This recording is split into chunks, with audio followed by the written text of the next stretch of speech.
එක්තරා ගෙයක් තිබ්බා මේ ලෝකේ. මේ ගෙදර මිනිස්සු බොහොම ලස්සනට කාලා බීලා හිටියා. හරි සතුටින් හිටියා. කිසි ප්‍රශ්නයක් ඕනවට වඩා කිසි දෙයක් ඌනකමක් තිබ්බේ නැහැ. ඒ නිසාම මේ මිනිස්සු ලස්සනට හිටියා. අවශ්‍ය දේ විතරක් පරිහරණය කරා. මේ විදිහට කාලා බීලා ඉන්නකොට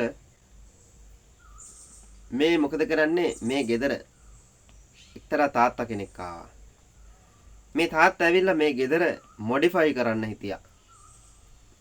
ඒ නිසා ලෝන් අරන් මේ ගෙදර සම්පූර්ණ වෙනස් කරලා අර දරුවන්ට හොඳට කන්න බොන්න හොඳට දුන්නා. කන්න බොන්න හොඳට උත්පරිම දුන්නා. හැබැයි දුන්නේ ලෝන් එකෙන්. දරුවොත් හොඳට ඒවා මේවා කෑවා. කැවුම් කෑවා, කිරි කෑවා, පැණි කෑවා, හොඳට කෑවා. ඒ වගේම ගෙදරත් ප්‍රතිසංස්කරණය කරා. මෙහෙම යනකොට අවුරුදු ගණනාවක් අවුරුදු 5ක් 10ක් විතර යනකොට දැන් අර ලෝන් එක ගත්ත බැංකුව නැත්තම් තවත් රටකින් අපිව දැන් හිර වෙනවා. දැන් ලෝන් එක ගෙවන්න විදිහක් නැහැ. අධික ලෙස වියදම් කරා ලෝන් එක ගෙවන්න විදිහක් නැහැ. ඒ නිසා මොකද කරන්නේ? අර රටින් එක එක තහංචි දානවා. නැත්තම් මේ බැංකුවෙන් එක එක තහංචි දානවා. තහංචි දාලා අපිව හිර කරලා අන්තිමේට මේ ගෙදර දරුවන්ට දරාගන්න බැරි නිසා පීඩනය අර තාත්තා ගහලා පන්නලා දානවා.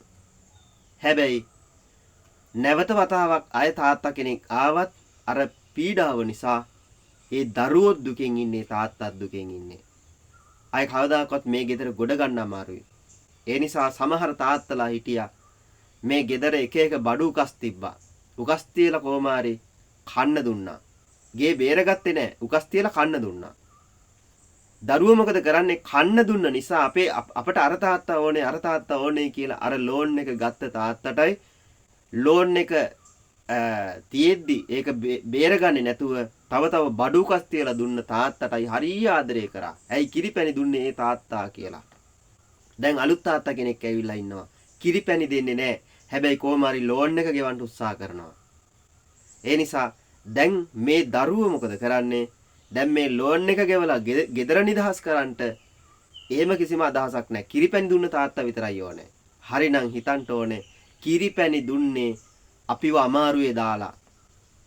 ගෙදර හැදුවේ තීන්ත ගෑවේ කාමර හැදුවේ අපි අමාරුවේ දාලා. එහෙනම් ලෝන් ගත්ත තාත්තා තමයි වැරදිකාරයා මිසක් අර ලෝන් එක ගෙවන්න උත්සාහ කරන ළමයිට බොහොම අමාරුවෙන් කේජු කෑල්ලක් දෙන තාත්තා නෙමෙයි එලවන්න ඕනේ.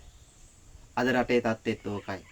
මහින්ද මහත්තයා, ගෝඨාභය මහත්තයා, ඒ වගේම රනිල් ඒ දෙන්න මොකද කරන්නේ? හොද්දට ලෝන් අරන් හොඳට මේ රටේ ඉන්න වැසියාට කන්න බොන්න දුන්නා. ඒ වගේම ගොඩනැගිලි හැදුවා, එක එක දේවල් හැදුවා. අන්තිමේට ණය බරින් මේ ජනතාව පීඩණයටපත් වුණා. ඒ නිසා මොකද කරන්නේ? ජනාධිපතිතුමා ගහලා එළෙව්වා.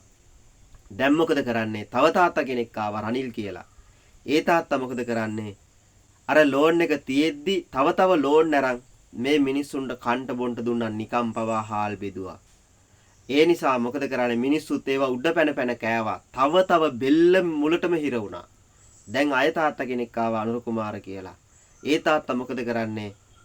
ලෝන් අර ගත්ත ලෝන් එකක් ගෙවන ගමන් අර දරුවන්ට එහෙම් මෙහෙන් යම් දේවල් දෙනින් ගමන දරුවොත් බේරගම රටත් බේර ගන්න උත්සාහ කරන ගමන් ඉන්න අතරේ මේ ගමන යන්නේ.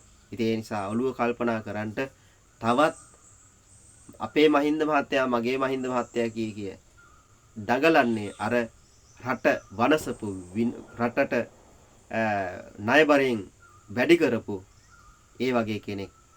හිතලා බලන්න.